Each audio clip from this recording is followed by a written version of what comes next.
First question from Luke Johnson. Yeah, Mario, when y'all were kind of struggling a little bit early in the season, what do you guys kind of rely on to keep confidence and to like have the faith you guys are going to turn it around? Is it like past performance or what? What do you guys rely on there? I think your mindset always has to be on your process, not on the results. You have to focus on your process and let that understand that the results are a byproduct of your process. And early on, when you're trying to work on so many different things, it can take a little while for it to catch stride. But our mind, we never focused on, whether we were having success or whether we were struggling. We just kind of focused on just making sure our process was right, making sure that we were focused on the right things. And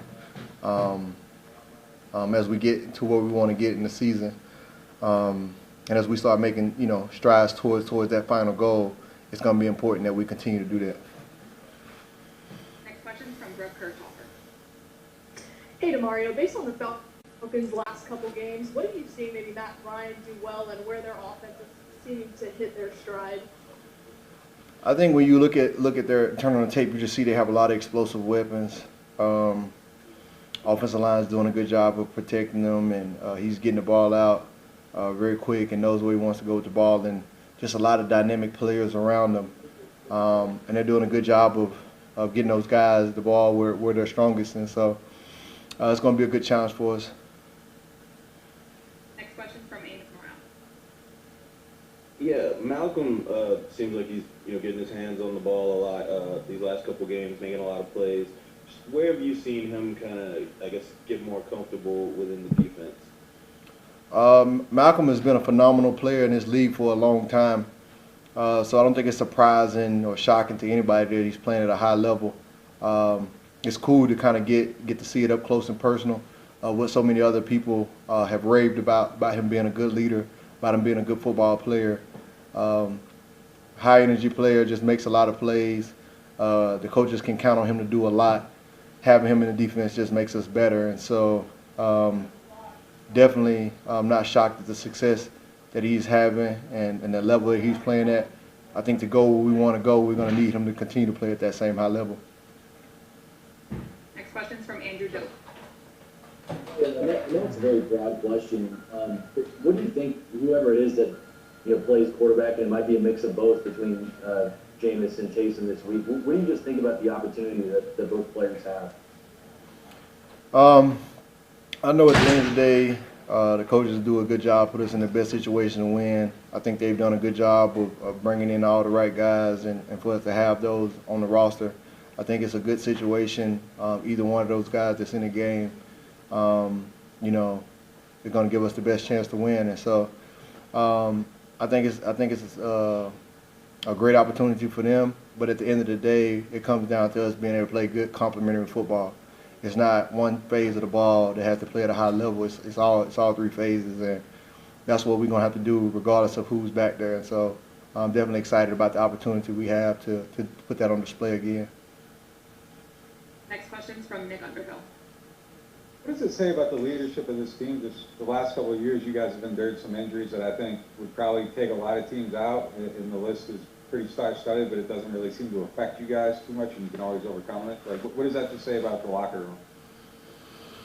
It speaks a lot about the organization, the type of guys that they bring in the building, the type of culture that they work to build, and the leadership that we have in the locker room at all different position groups, at all different levels.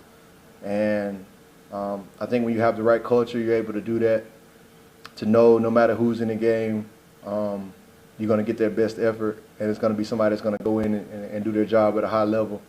But also the camaraderie and the chemistry of always being in sync with one another. I think that's the part that most people can't kind of see, is that there's just an unspoken camaraderie that's happening inside of the games. We're in sync, like the defense is in sync with the special team is in sync with the offense, and we kind of gel off each other. And so we almost can sense the way that the game is going to go or how the game is going, and know who needs to pick up where. And so that's what you have to be to get where we want to go, and so we just got to continue to do that and keep doing it at an even higher level. Next question is from Amy Just. Yeah, off the field question from me. Y'all are more than halfway through the roundtable discussions on the intersectional isms that Black women face. What have been some of your takeaways from those roundtable conversations that you've had with people? That's a great question. I think the biggest overall theme is understanding that a lot of times African American women are left out of the conversation, and understanding the things that they go through as individuals and collectively. A lot of times we talk about racism and addressing the needs of the African American community, and it doesn't necessarily trickle down to specifically to Black women. And a lot of times we talk about sexism and the issues that women face, and a lot of times Black women are left out of that conversation also, and they have a lot of unique things and disparities that are just to them, at being Black and being female. And so just being able to understand, whether that's in education, whether that's in healthcare, whether that's in police brutality, and all the issues and injustices that we are addressing, making sure that we take time to focus on the unique groups, particularly we talking about this unique group when you're looking at racism and sexism in the same, where it intersects, making sure that you're taking time to focus on those specifics. And so I think I've been educated, we've been educated as a team, and hopefully the community has been educated more on something that we probably haven't paid attention to as much as we should have before. And if we do that better, then we're better for it. Next one's from Luke Johnson. Mario, when you were talking about process earlier, does that allow the team to not overreact to like a bad game, bad play, that sort of thing, if you just kind of focus on the smaller details? Yeah, I think when you have your process right, you never get too high, you never get too low. Sometimes you can have unbelievable success, but you go right back to your process. Sometimes you can get put in a situation or something that you weren't expecting and didn't go your way, but you just focus on your process. And I think when you have your process right, you know where you need to tweak, you know what's right, if the ball just didn't bounce your way. And I think when you look at the history of the Saints, especially the past 3-4 years, when you look at the consistency of winning, it tells you a lot about the process. And it's a reason why the team is able to play at that high of a level consistently, is because the process is right. Last one's from Andrew Gill. Last question from me. I know we really haven't had a chance to chat about it, at least I don't believe, but your daughter's in remission and cancer-free, and obviously just a big blessing for your family. I mean, we probably don't have enough time to cover all that you guys have kind of gone through, but what's just kind of your reaction throughout these past couple of weeks and going through the process? Yeah, it's something, going through something like that when it's any of your children, especially your youngest child, it's tough and it's challenging, and don't wish that on any parent, but also know that there are a lot of parents that are going through it.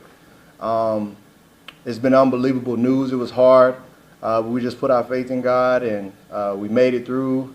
Actually, today we just found out our daughter doesn't have to undergo any more anesthesia, any more major checkups, just normal visits from here on out. So it's just been blessing on top of blessing, and nobody wants to go through something like that, but we were glad that if somebody had to go through it, that it was us, because we know we have such a tremendous platform, and being able to use that platform to bring awareness to retinoblastoma, which is a very rare form of cancer.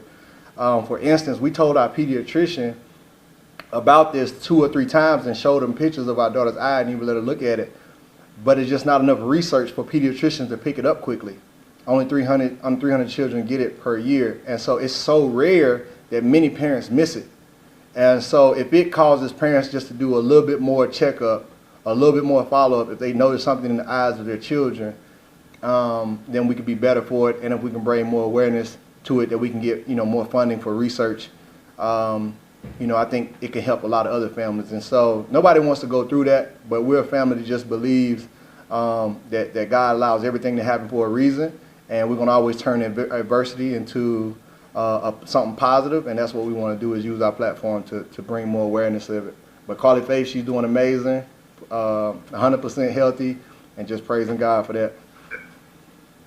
All right, that'll wrap it up. Thanks so much, Mario. All right, thank you guys. Be blessed. Hey, thank you, Demario. I appreciate it.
Go ahead and put questions in the chat.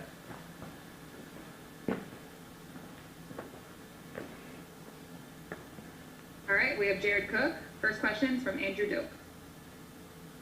Hey Jared, how's it going, man? Look, I'm not assuming that Jameis is starting this week. I mean, I'm sure it could be Jameis and Taysom, but Jameis, he's obviously a gunslinger, and part of that's what's made him so good, and then part of that's also at times what's kind of cost him and led to some bad mistakes. But how much do you feel like offensively you almost got to kind of ride with that and just let him play a certain style because there's that upside that's there? Does that make sense? No, not really. Can you clarify for me? Yeah, sure. I mean, I guess how much do you feel like you almost have to live with Jameis Winston's style and cut him loose and let him be aggressive and attack down the field, even if it costs you at times, just because that's part of what makes him a great player too? You know, I think at times you really don't want to do too much to change who a player is or defer too far away from what he's used to doing. But at other times as well, you know, you want to be smart about the positions you put a player in, because you don't want that to come down and hurt the team, or be a position where you shoot yourself in the foot. So I think it's just always smart to, you know, play within what a player can do. Never really put a player in a box. Just kind of understand who we're facing that week, who we're going up against, and what a player can do. I really don't want to speak on Jameis's play personally. That's really none of my business, to be honest with you. But yeah. Next question is from Rod Walker. Hey, Jerry, you just said you don't want to speak on Jameis' play, but I got a question just about him in general. What's something you may have learned about him since he's been here that you didn't know before he got here? I didn't know how big of a clown he was.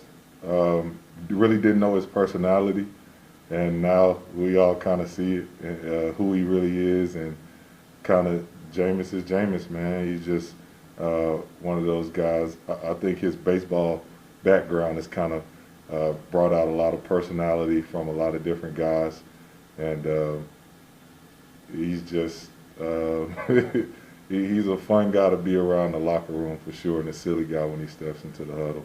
And I did not understand how hard he threw the ball. Like a baseball player, he fires that much. Okay. Does his personality sort of remind you of how Teddy was? No, not even close. Totally different. Teddy was kind of a cool cat, smooth cat, like laid back kind of Florida boy. But Jameis is just a wild boy. He on another level with it. Next question from Doug Mouton. Hi. First of all, that was a quality camera adjustment. Thanks for doing that. Going back to, I remember you in training camp talking about Jameis and his personality, and following up what Rod said, it seemed like part of what happened last year with Teddy was that guys liked him so much that almost sort of aided in him being successful because guys rallied around him so much. It seems like even if personalities are different, that Jameis almost has that same kind of feel in the locker room, that guys just like him, and I'm guessing that helps, right? I mean, yeah, absolutely. I think when a guy's able to be vocal and you're able to understand what he's thinking a lot when he lines up on that field and understand the checks and the plays that he's going to get to, I think that helps out quite a bit. And then, when you know a guy's personality or how they play the game better, it helps out the whole offense. Because a lot of times, we're moving off of body movements and kind of ESP, and the defense is never going to give you exactly how you practiced it all the time. So a lot of times it's improv on the move.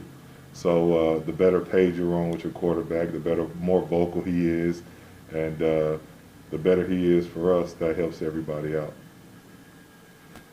Next question is from John DeSager. Hey, Jared. This is a two-parter and totally unrelated to line of questioning you're having right now, so please bear with me. If you had a one-word description of DeMario, what would it be? Man, just a dog. From top to bottom, probably one of the best, probably the best linebacker I've ever gone up against or ever seen play in this NFL, in this league. Just speed, just football smarts, just common sense, and he's just always there to make the right play. Sideline to sideline, just a great all-around player. Definitely deserves more recognition in this league than what he's getting. Should have been happening. And I definitely think he's the best linebacker in the NFL right now, for sure. And the second part is, what does he add to a locker room, his presence in a locker room? Man, he's what you want in a captain and in a leader. Everything, from on and off the field. How he carries himself, how he carries himself as a man, how he talks to us, how he's there for guys in the locker room. He handles his business and goes about his business like a true genius. He's nifty at everything that he does, and he's just, you know, A1, just all around, just an A1 ball player in person. Next question from Amos Morrell. Yeah, Alvin, I think, is like second in the league right now in receptions. I guess, does it ever surprise you just the amount of success he's able to have in the passing game, you know, despite the fact that, you know, your offense has so many weapons? Nah, not at all. I think y'all can kind of attest to this. Just watching AK and the things that he does, he's a different animal. There's no back in the league that's like him, and whenever Drew needs him for like a check down, he's there.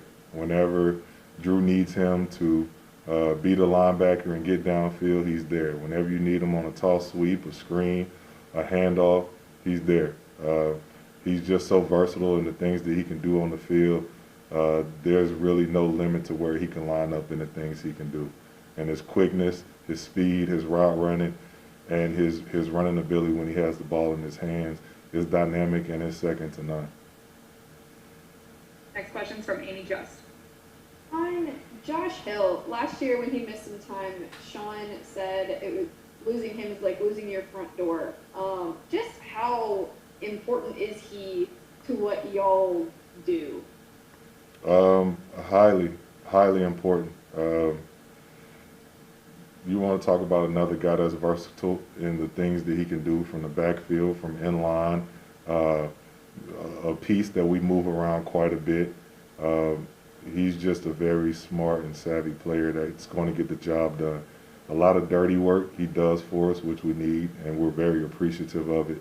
So whenever Josh is out or we're missing Josh, man, it's a huge piece to this puzzle that we really need. So I have to agree with Coach when he says that how important a piece that he is to this offense, and it's huge. He's a huge staple in this offense and has been here for years now, since before I got here. He's the one that helped me with the offense and still knows plays from 7 and 8 years ago that Coach brings up, and he knows them like the back of his hand. Next question's from Luke Johnson. Jared, it seemed like y'all were just starting to get back to like full strength player-wise, and now you're dealing with more injury stuff. Do y'all feel like y'all have even had a chance to show what you can do as a full offense yet this year?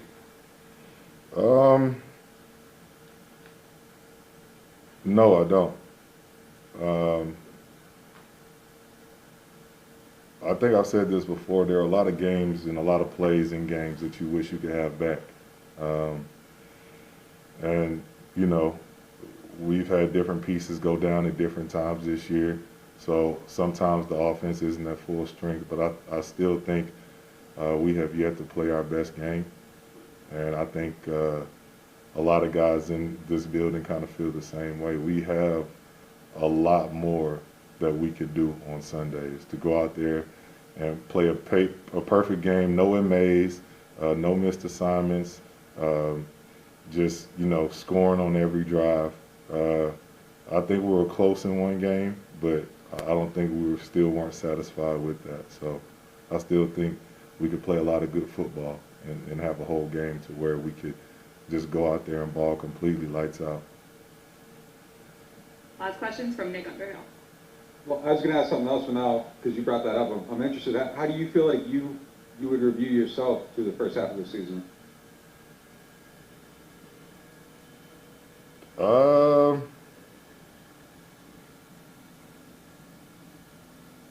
I don't think that I'm having as good as a season as I had last year. And that does bother me. But we're winning, and I'm here to do what they're asking me to do, and trying to get my job done at the best of the abilities that I can on Sundays, but I'm still not satisfied with the play that I've put out on the field. Great, Jared. Is that at all because like the weird offseason? It feels like there's a handful of guys that kind of had like a weird start to the year. Like, is that at all because of the way the year's going? And do you feel like things are still rounding into shape later than they normally would, just given that 2020 is so bizarre? Man, I'm not saying that. You know, no matter how bizarre it is, you know, we're still lining up and playing the same games at the same time as last year, right? So I'm not saying that it's because of everything, the delayed start or any of that. I'm just simply putting, I don't feel like I'm having as good of a year as last year. All right, I think we're all set. Thank you, Jared. Yep. Thank you, sir. No worries.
Folks, we can go ahead and just fire away. No moderator. I'll start, Elvin. Injury report isn't out yet. Were you limited or did you not practice today? How you feeling? I'm feeling good. I'll be all right.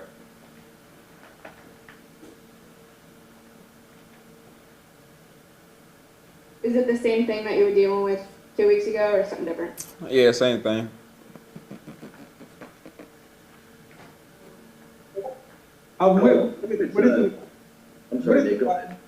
What is it about this team just the last few years? You guys have had some pretty crazy injuries from yourself to Mike, Drew being out twice now, but you guys always seem to kind of overcome it. What's it just say about the character in the locker room that you guys don't defeat yourself when that stuff kind of happens? I think it's resiliency. I mean, we know how to win. We know what it takes to win. We know how to prepare. Everybody kind of has the same message on this team. Everybody knows that you got to be ready.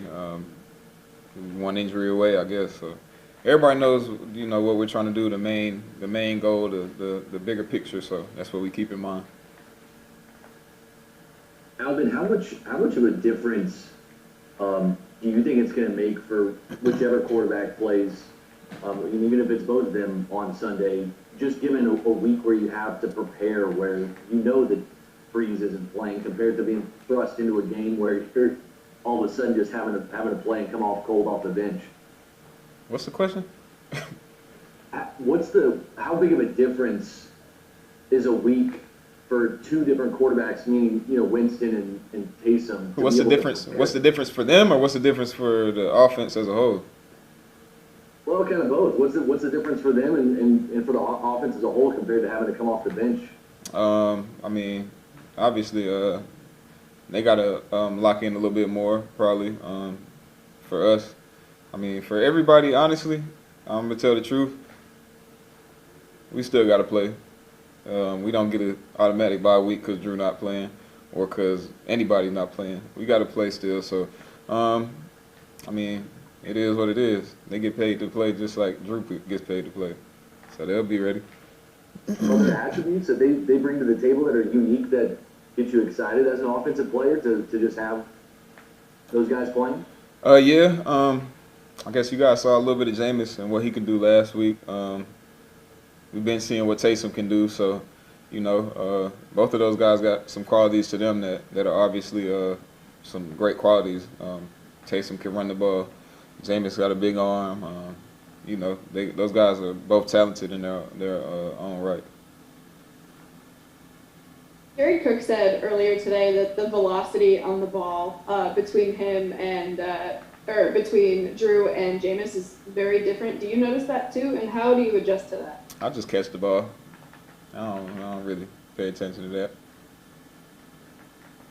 Well, speaking of catching the ball, I think you're second in the league right now. Probably know what you're going to say to this question, but there you go. Is that something that ever crosses your mind, leading the league in receptions? Nah, not really. I'm just going out, playing, like I said, having fun, just being blessed, healthy, and feeling good. So.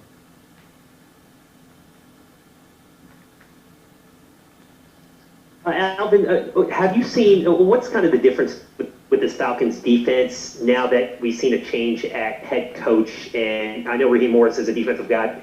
When you've been watching the tape the last 2 weeks, can you notice the considerable difference from this defense in these past 4 weeks compared to in the beginning of the season? Oh, so it's been 4 weeks since they made a coaching change? Correct. They're 3-1 under Raheem Morris. Yeah, I didn't know that. This is our first time playing them. I've watched a couple of their games, obviously, film study from before this week. But a coaching change ain't really. I don't know. I didn't really pay attention to that. But I mean, they're throughout the whole season. I mean, the players are the same players. They play well together. They're fast. They're active front. They move around. They try to create some confusion with the things they're doing as far as blitzes and the way they align. And they got some pretty good guys in the back end that cover. So we got to be on our game.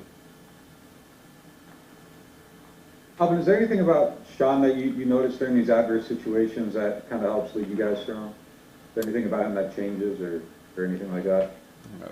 Sean, since I've been here, has been the same. He's not worried about nothing but winning. So whatever we got to do to win, that's what he's gonna do within the parameters of the rules. You know, he's just a great coach. So, you know, he's gonna find a way. He's always gonna find a way to put us in the best position to operate. Hey, Alvin, I know you hear from a lot of people over the course of the season, but is Dr. Sharif one of them? Does he call you up and say, "Hey, man, that's why we did what we did," or anything like that? Oh yeah. I actually talked to him. I think I talked to him on Monday. I mean, we just talk about everything, you know, from mechanics to you know, certain plays to, you know, other guys around the league that, you know, we were training with, and, you know, we just talk, we stay in touch, and, you know, he make sure I'm feeling good, ask how I'm feeling, and, you know, we just communicate. You know, that's my guy. So, you know, if he sees anything, he tells me. If, you know, whether it's good or bad, you know, he's gonna let me know. So, you know, he kind of one of those people that I like. If he calls me, I'm picking up the phone. If somebody else calls me, I might ignore it. But if Sharif called me, I'm picking up. We'll do two more. Alvin, do you think there's anything that you can take from last season's situation where Teddy came in and you guys were able to have some success, go 5-0, and apply it to this situation? Yeah, I think everyone last year when Drew went down and Teddy came in, I think everybody really rallied around Teddy and, you know, did what they had to do, you know, tried to be perfect in their job. Not to say that we don't do that when Drew's in the game, but I mean, it's just a little bit more heightened sense of awareness because, you know, obviously it changes where, you know, Drew is taking all the reps on a Sunday, and now it changes to somebody else taking all the reps on a Sunday. So just, you know, and I was echoing this on Sunday, this past game, just everybody make sure you're doing what you got to do, you know, make sure you're doing your job to the fullest so we can make this as smooth as we can make it. And I think that's pretty much the biggest thing, just everybody being detailed in what they're doing so you know, we can put, I guess, just focus on the game and not, you know, mistakes. Last question. How important is Josh Hill to what you guys do in the running game? Oh, I mean, he's very important. Josh is a great blocker. He's smart. He knows what his assignment is, and he knows who he is. He does his job, you know. He's not one of those guys that's complaining about doing the dirty work. I mean, he's just gonna come to work, put his hard hat on, and do what he got to do. You know, he's not in it for the lights or the, you know, the glitz and the glam. He's gonna do his job every week, and he's reliable. So, you know, it's somebody we count on, and it's somebody that, you know, when I look and I know Josh is out there blocking, I know it's gonna get done.